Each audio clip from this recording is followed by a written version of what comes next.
माने माज भर अरे कि तू हर नाम वाली कहलियो काट के लवा से जवाब दे कृष्णा तू हर नाम वाली कहलियो काट के लवा से जवाब करके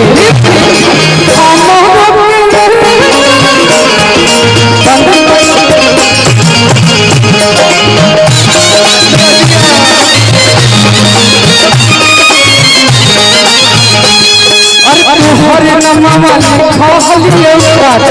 बोले दवा से करे जवाब करके तो हरे नाम वाली कहलियो काट बोले दवा से करे जवाब करके अरे तो हम ले ले चल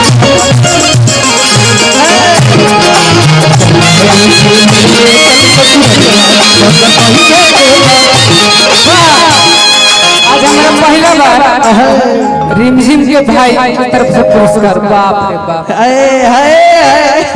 रिमझिम के बनल रही होके के चाहिए अरे कि तो हमारो ले चल बंद कई के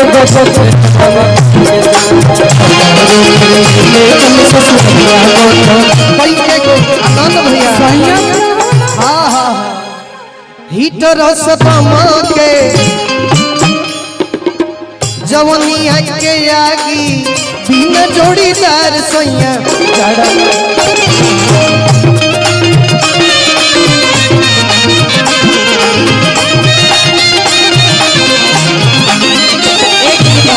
एक मिनट एको में भैया के बढ़िया से धोती हिलल अरे आज ना पहले ही चलते नहीं हिलल बा राजा जी राजा जी राजा राजा जी हीटर सतम के जवनिया के आगी बिना जोड़ीदार सैया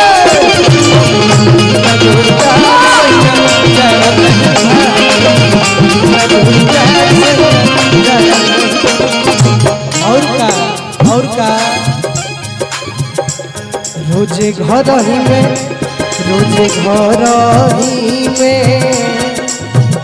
प्रिंस भैया अरे हीटर सदम के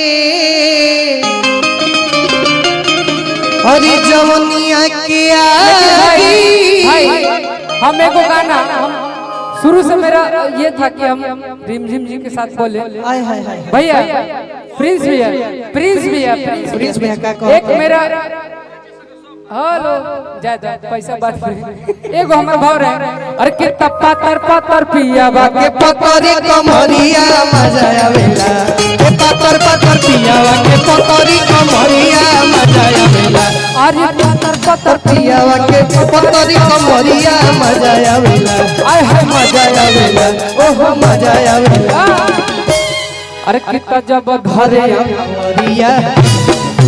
जब घरे कमरिया मजा आवेला जब घरे कमरिया मजा आवेला अरे पातर पातर पिया के पतरी कमरिया मजा आवेला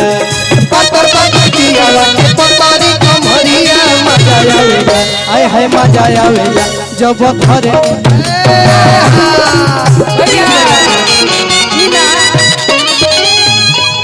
ये अगर हमारे जैसा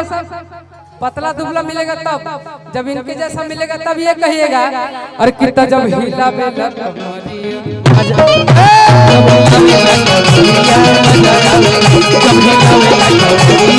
ए पत्थर पत्थर पियावा के पत्थरी कमरिया मजा आवेला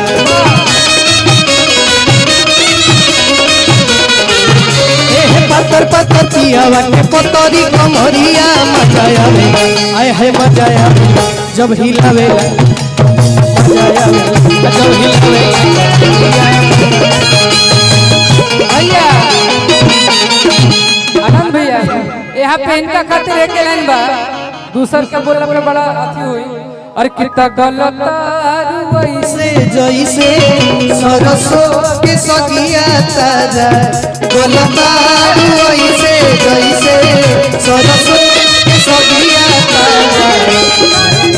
जवानी जैसे